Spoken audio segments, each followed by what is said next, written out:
Here on RT International, we are in the midst of, well, some pretty unprecedented breaking news coming out of Las Vegas, Nevada. Let's give you a reminder now of the latest details that we have here. Police responding to an active shooter situation in Las Vegas. In fact, police saying one suspect is down, but there is an active investigation. Police suggesting there could be multiple shooters potentially on rooftops around this outdoor concert just by the Mandalay Bay Casino in Las Vegas, Nevada. 2 people are now reported dead, with a further 24 now thought to have been injured, as the local hospital says it is now receiving patients with gunshot wounds.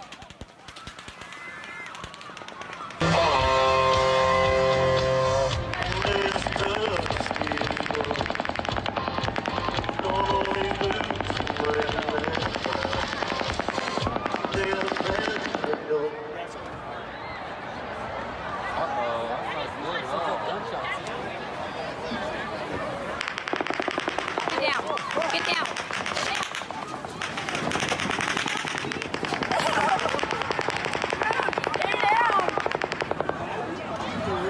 Now, according to Las Vegas police on their official Twitter feed, they are confirming that one shooter is down. They're calling him a suspect.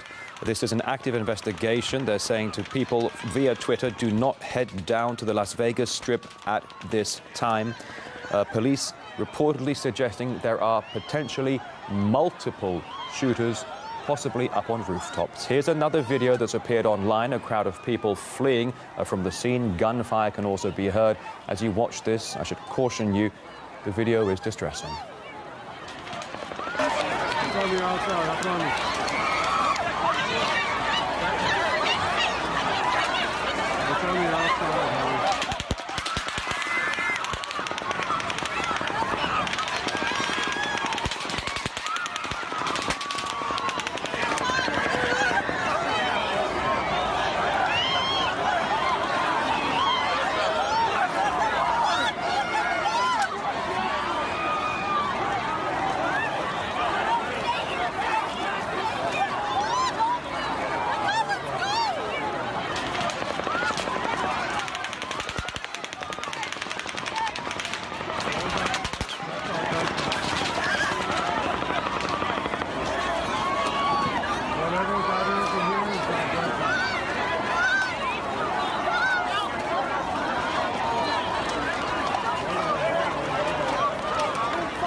All right, let's bring in Binoy Kampmark now, a terrorism and security expert joining us live here on the program. Thanks for coming on so quickly. Before we get into any speculation at this stage, of course, America does suffer from fairly regular shootings, but these pictures, this scene coming out of Las Vegas, Nevada, seems unprecedented. What are your initial thoughts?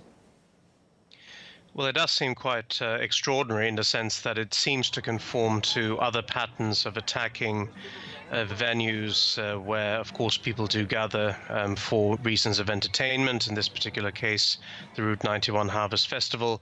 So it does seem to conform to some of the things that seem to have been happening of Europe of late, namely, of course, instances where people are visiting a particular venue en masse, and, of course, the spontaneous and incredibly damaging infliction of violence. Well, obviously, it's too early to speculate, really, who could be behind this. So the police right now saying it's suspected that there are multiple shooters suspected of carrying semi-automatic to fully automatic guns. You can certainly hear what sounds like automatic gunfire there being spread across the crowd. Some will jump to accusations of terrorism. Some might say, well, it's a gambling center. It's Las Vegas, Nevada. It just could be a group of people who are heavily indebted to the gambling casinos. Any possible speculation on your part? Well, I don't want to, as you quite rightly say, in terms of people jumping to conclusions rather quickly. I think in this particular case, it's true that Las Vegas does have a history of violence. It's also true that it does have a certain, there is a certain darker side, as it were, to Las Vegas as well in terms of criminal activity and so forth. And certainly the link between violence and debt and so forth is very established in the Las Vegas culture. But it just seems to be quite an extraordinary thing, and certainly when we have the attack of this scale and the nature of how it seems to be coordinated, and understandably the police want to be sure, so whether they know it or not, whether they say that they know that there are several individuals, certainly 2 have been noted, 1 who's possibly been wounded, but it's something to be sure or to be precautious about as to whether there are in fact more individuals who are participating in this. Now, some people who are getting onto the social spheres are already comparing this shooting attack to that of the November 2015 Paris attacks. They're even calling it the second Bataclan. Do you see any similarities here, Binoy? There are certain similarities in the sense, of course, that there is a social musical gathering, individuals there who are mainly on the youthful side, who would like to enjoy life, who are spending time, of course, in the company of friends and delighting, as it were, in the nightlife. So yes, there are certain similarities, and of course in these particular venues, sadly, maximum damage can be done in such instances. But it does remain to be seen whether the individuals who are connected do have similar, certainly methods and strategy. The individuals in the Bataclan massacre, of course, they had also these false suicide bells as well, in addition to being heavily armed. So it depends, and it remains to be seen whether it is of that order. Now, there are conflicting reports so far on the number of fatalities. Some are saying 2 are dead and 12 in a critical condition. We understand potentially 20 or more have been locally hospitalized. Do you expect the number of fatalities to be higher? In a closed setting like that, where individuals are jammed very closely, where bullets, let's face it, have nowhere really to miss, the chances of mass damage is considerable. And in fact, there have been a few reports from the police suggesting that this is a mass casualty incident. So there's certainly promise, very regrettably promise, for something in the order of more casualties than certainly what we already have. So what we're seeing here is the last night of a country music festival. The country singer on stage, Mr. Adley, he reportedly froze on stage when the gunfire started hailing down on the thousands of people there in attendance. Obviously, when you have an outdoor concert, any concert for that matter, security will be tight. When you come into the venue, you will be checked for anything that might be illegal or against the issues of security. But according to police, these shooters or shooter are on a raised position, potentially up on rooftops. Does that raise additional concerns for you? How does security protect people if indeed this is a situation? Multiple shooters, active guns on rooftops. Well, yes. Well, the nature of the entertainment facilities in Las Vegas does have the prospect of elevated positions where individuals could possibly fire at crowds because of the nature of the designs.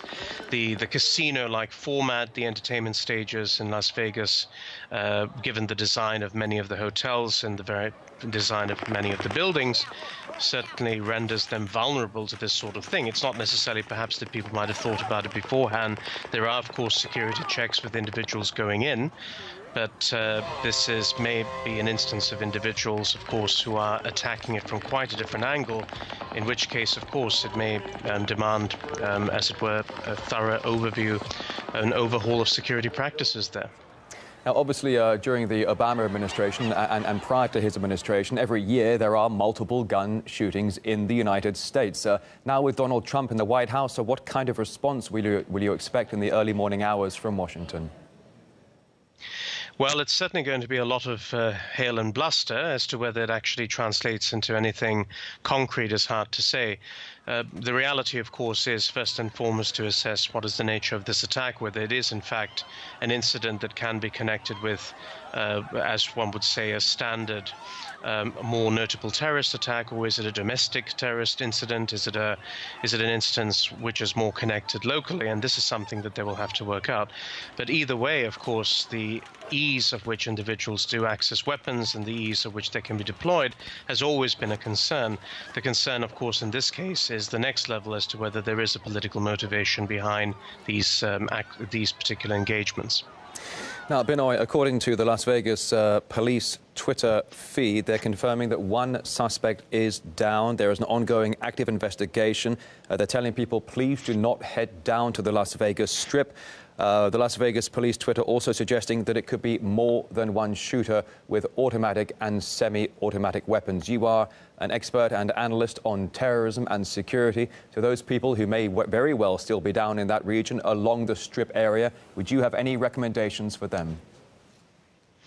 Any place where there's shelter. The reality of it is, of course, being exposed in such open environments where the possibility of being rained upon with bullets is certainly an enormous danger. So the key, of course, is to avoid exposure. The problem, of course, with this particular instance, with the individuals concerned, with the operators, as it were, one suspect is down, another may be at large, and there may be more, is, of course, that they have free reign in the buildings that they're operating in. Some say that one is on the 32nd floor, in the hotel in question, the Mandalay. So it is highly problematic in the sense that, of course, you don't want to be caught in that situation. But the reality, of course, is exposure. All right, Binoy Kampmark joining us live here on RT International, a terrorism and security expert. Many thanks indeed for your insight today. Thank you. Well, let's give you a reminder now of our breaking news story. Police are responding to an active shooter situation in Las Vegas near Mandalay Bay Casino. This according to their Twitter feed. 2 people reported dead, with a further 24 people now thought to be injured. The local hospital says it is now receiving patients with gunshot wounds. Video has emerged of the aftermath of the reported incident, where people are fleeing the building and shots are also heard. We'll bring you the latest as we get it. On the outside, I promise.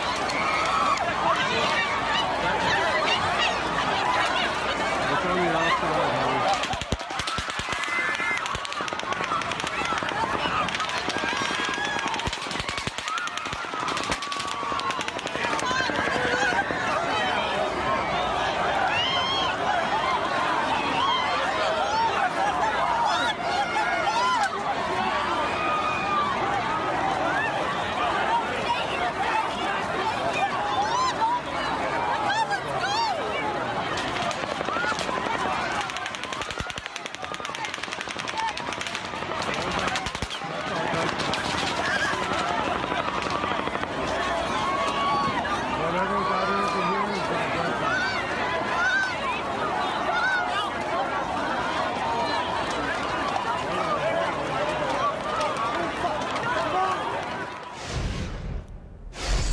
France also saw a deadly attack yesterday.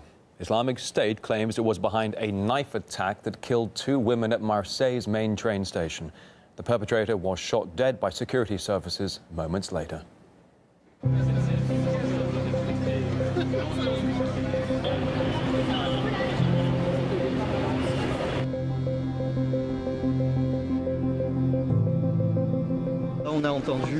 We heard women screaming outside, then running in. People didn't know what was going on.